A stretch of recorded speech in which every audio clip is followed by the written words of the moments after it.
envolvendo autoescolas. Mas eu quero aproveitar que o Eliseu Caetano está conectado conosco e contar para vocês um dos destaques que nós trouxemos no início do 3 em 1. O presidente Donald Trump limitou o número de refugiados aceitos pelos Estados Unidos. A prioridade agora será para sul-africanos brancos, segundo o presidente dos Estados Unidos. Conta essa história. Foi uma redução drástica, hein, Eliseu Caetano? Aliás, hoje num cenário bem legal ali. Conta pra gente, meu amigo. Bem-vindo. Salve, salve, Evandro Cini. Muito boa tarde para você, para os nossos companheiros aí no estúdio e para todo mundo que acompanha o 3 em 1. A gente volta a falar ao vivo direto dos Estados Unidos, porque a redução foi drástica, viu? Só para a gente ter uma noção, Evandro, o teto de pedidos para refugiados que devem ser aceitos a partir de 2026 vai cair de 125 mil autorizações concedidas anualmente, pelo menos nos últimos 4 anos, desde a gestão Biden, para apenas 7.500 pedidos de asilo e que serão basicamente ou majoritariamente, melhor dizendo, entregues para pessoas sul-africanas, para brancos sul-africanos. A prioridade vai ser essa, pelo menos o que garante o documento divulgado no Diário Oficial daqui dos Estados Unidos, viu? A maioria dessas vagas, portanto, deve sim ser destinada a sul-africanos brancos, especialmente o grupo cultural conhecido como Afrikaner. Eles são formados por descendentes de colonos de origem holandesa, alemã e francesa e vivem há séculos na África do Sul. Então, o último ciclo de 125 mil pedidos de asilo, de refugiados aqui nos Estados Unidos, se encerra agora ao final de 2025 e a partir de 2026, então, uma queda brusca ou brutal. É assim que está sendo chamado aqui pela imprensa norte-americana. Esse novo teto, Evandro, de refugiados de 7.500 é o menor da história moderna dos Estados Unidos. Desde a criação do programa federal lá em 1980, o governo Trump justificou essa medida afirmando que é do interesse nacional dos Estados Unidos priorizar refugiados que enfrentam discriminação patrocinada pelo Estado. E aí ele se refere aí aos fazendeiros brancos lá da África do Sul que alegam ser alvos de ataques e também de perseguição. Essa política se baseia em uma ordem executiva que foi assinada em fevereiro deste ano e que criou esse programa especial conhecido como Mission South Africa.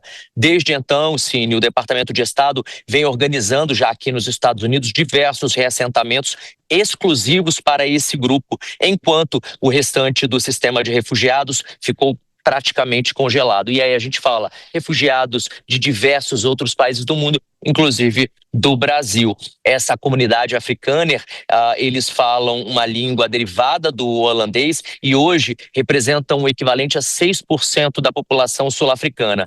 Embora muitos deles vivam aí em áreas urbanas, normalmente, inclusive, parte dessa comunidade, sobretudo os agricultores, diz aí sofrer violência no campo e discriminação em políticas de cotas e até de reforma agrária lá na África do Sul. Especialistas e o próprio governo da África do Sul, porém, negam essa situação, negam essa perseguição racial e afirmam que a violência rural afeta pessoas de todas as origens e que a narrativa de genocídio branco é politicamente motivada. Agora, a gente também não pode deixar de falar da repercussão internacional, porque ela já é grande dentro e fora dos Estados Unidos. O presidente Cyril Ramaphosa classificou o plano de Trump como uma ingerência e chamou os sul-africanos que pediram asilos nos Estados Unidos de covardes, Cine. E antes de te entregar, a partir de agora esse vai ser o nosso cenário. Sempre que não estiver chovendo ou com muito calor, porque aqui no sul da Flórida, especialmente Miami, faz calor pra caramba, a gente vai sempre fazer externa, sempre de um lugar diferente para mostrar para a turma do 3 em 1, para quem acompanha a gente por vídeo, o quão o sul da Flórida é bonito, viu? Eu volto com vocês no estúdio. Aqui, ó, esse aí é o bairro do nosso local Eliseu Caetano. Então já entendam mais ou menos como é que é a remuneração do Eliseu Caetano aqui na nossa Jovem Pan. Graças a Deus! Meu amigo, obrigado também. O Eliseu Caetano já estava de partida e voltou só para trazer as informações para a gente. Muito obrigado, viu? Um grande abraço para você e uma ótima quinta-feira por aí. Fábio Piperno, como é que você avalia uma medida bastante polêmica aí do governo norte-americano que daria prioridade para os sul-africanos, mas apenas para aqueles que sejam descendentes de europeus? Primeiro que hoje, aquela que é a maior companhia do mundo, né, Nvidia, né, se tornou então a primeira empresa, a primeira marca a valer mais de 5 trilhões de dólares na Bolsa Americana, né? Mais uma empresa fundada, criada por um estrangeiro, né? Como são os casos de 5, 6, dependendo do dia, das 10 maiores companhias americanas. Imigrantes que foram lá para literalmente fazer a América, e esses imigrantes acabaram fazendo fortuna e contribuindo demais com a prosperidade americana. E essa medida do presidente Trump seguramente não vai contribuir para que novos empreendedores, entre esses, enfim, imigrantes, tenham a oportunidade de, enfim, de surgir. A medida, ela é, de fato, covarde, sim. Eu fico realmente morrendo de pena desses fazendeiros brancos africanos que geralmente constituíram as suas propriedades, né, suas posses e tal, em cima do regime do apartheid, graças ao regime do apartheid, e que agora se sentem lá de alguma forma perseguidos e vão pedir socorro a um presidente que foi claramente e sem nenhum tipo de rodeio, apoiado também por grupos supremacistas. Aliás, no dia da posse dele, me lembro que o Fabrício Knight, que estava aqui, explicando aqui para a nossa audiência o que eram aquelas faixas lá de Proud Boys, né, que apareciam lá, né, que, enfim, pipocavam em algumas daquelas manifestações de apoio ao presidente Trump. Era um grupo, mais um grupo supremacista. Então, eu acho que há uma necessidade, sim, de que os países civilizados, o mundo civilizado, de alguma forma busque reparar os danos que o apartheid provocou, mas não proteger aqueles que tanto se beneficiaram do regime de discriminação racial que jamais permitia que negros fossem proprietários rurais, como são essas pessoas. E para além desse caso envolvendo os sul-africanos, Alangani, a gente tem uma redução bem drástica. A gente está falando de um número atual de pouco mais de 120 mil refugiados, que na regra atual o limite seria de 7.500. Então, assim, não é nem pela metade, né? É uma redução, é menos de 10% do número atual. Como é que você avalia... 5%. Como é que você avalia a decisão de Donald Trump e a necessidade ou não de focar nesse grupo e, principalmente, reduzir drasticamente esse número, hein, Alangani? Pois é, Evandro, a questão dos refugiados ela é muito sensível porque envolve um aspecto humanitário, né? Então, é claro que países em guerra a gente acaba sendo mais suscetível, né, sendo mais complacente em receber esses refugiados, entender, tendo uma empatia e receber esses refugiados. Por outro lado, também é direito do país, né, dizer quem entra e quem sai do país. E aí o Donald Trump tem uma política claramente de fechar as fronteiras, sejam elas para o comércio internacional, sejam elas também para a mobilidade internacional, né? Determinando quem entra, quem sai do país, né? Então ele acaba fechando as fronteiras tanto para a imigração ilegal quanto para refugiados e até um controle mais rigoroso para aqueles imigrantes legais, né? Também tem um maior controle. Então é uma questão muito complicada, porque eu também entendo o lado dos refugiados, também entendo o lado que o país tem esse direito, né? Tem a sua soberania. E eu vejo que talvez uma solução possível, Evandro, seria ter algum acordo via ONU, né, os países signatários, de receber esses refugiados. Porque, de fato, também, quando alguns países escalam conflitos em outras regiões do planeta, geram refugiados. Né? Então, e para onde que vão esses refugiados? Justamente vão para a Europa e vão para os Estados Unidos. Então, muitas vezes, tem uma turma aí que sempre defende soluções beligerantes, geopolíticas, de escalar o conflito, como se fosse a primeira solução. Só que justamente escalar conflitos, Evandro, gera o quê? Refugiados. E muitas vezes isso se torna um problema que se volta contra você mesmo, que escalou esses conflitos. 5h27, quem nos acompanha pela rádio, um rápido intervalo. Daqui a pouco espero vocês. Nas outras plataformas seguimos. Ô Zé Maria Trindade, como é que você avalia essa decisão de Donald Trump? Pois é, os Estados Unidos, eles são formados de imigrantes, né? E chegou um momento em que houve restrição, porque não dá mais para ficar aceitando assim, como o Gani falou, eternamente. Mas eu queria destacar um problema grave na história da humanidade de sempre, que são os refugiados.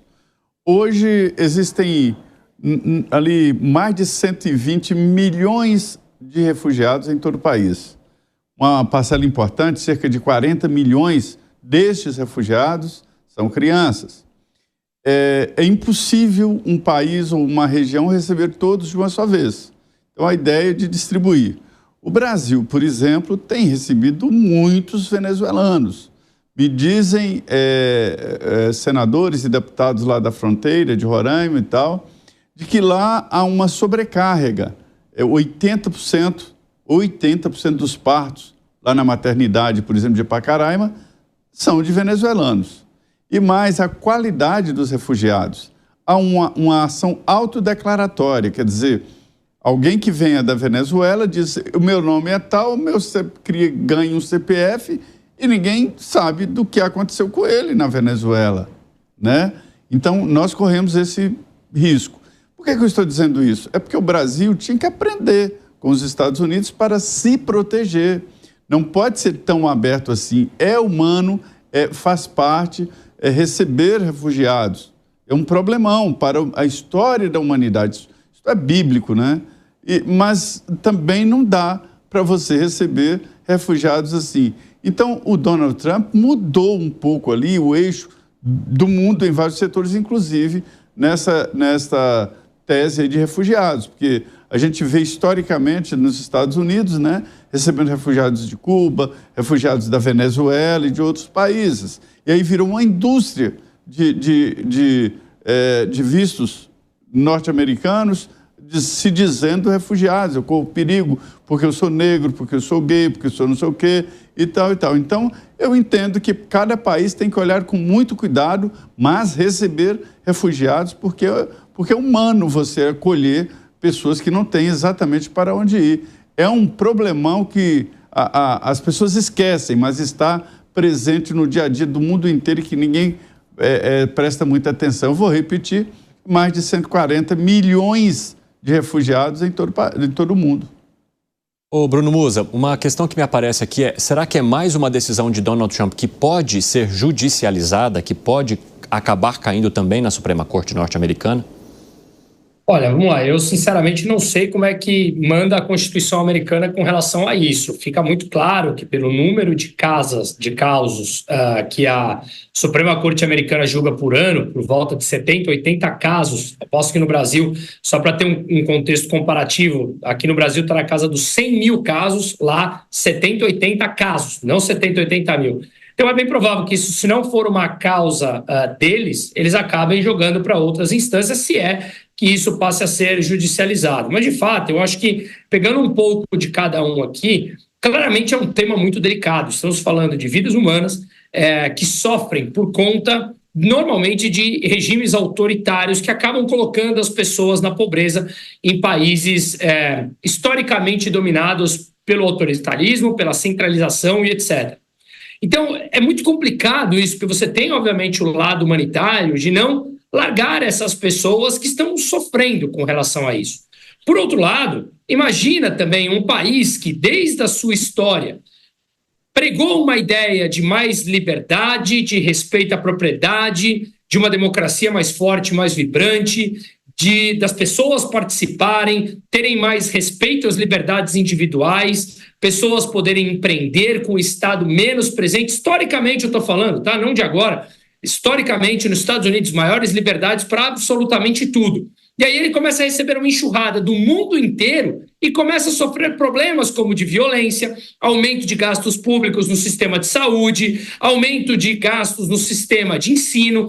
Então, veja, é muito complicado. Ora, eu cuidei nos últimos séculos aqui do meu desenvolvimento para ser um país livre. Agora eu sou obrigado a acolher todo mundo que pregou ou que, por força do destino, ou o que quer que seja, acaba sofrendo nas mãos de países e regimes autoritários. Então é muito complicado. Eu acho que nós vivemos tempos onde, como eu mencionei há pouco, durante a pandemia, o tal do politicamente correto tomou conta do dia a dia e a gente deixou de respeitar a propriedade de cada um. Devemos entender que aqueles que, os Estados Unidos, no caso, que tem um país onde todos, ou uma boa maioria, gostaria de ir e trabalhar lá, tem um motivo para isso. E talvez o motivo tenha sido, ao longo da história, se sacrificarem no curto prazo para benefícios maiores no longo prazo. Ao passo que países como o Brasil também e tantos outros preferem o imediatismo a terem benefícios no longo prazo. E aí, quando a dor aperta, a gente corre para aqueles que fizeram a tarefa de casa ao longo dos últimos anos. Não é fácil esse tema. Gente, agora eu vou sair um pouco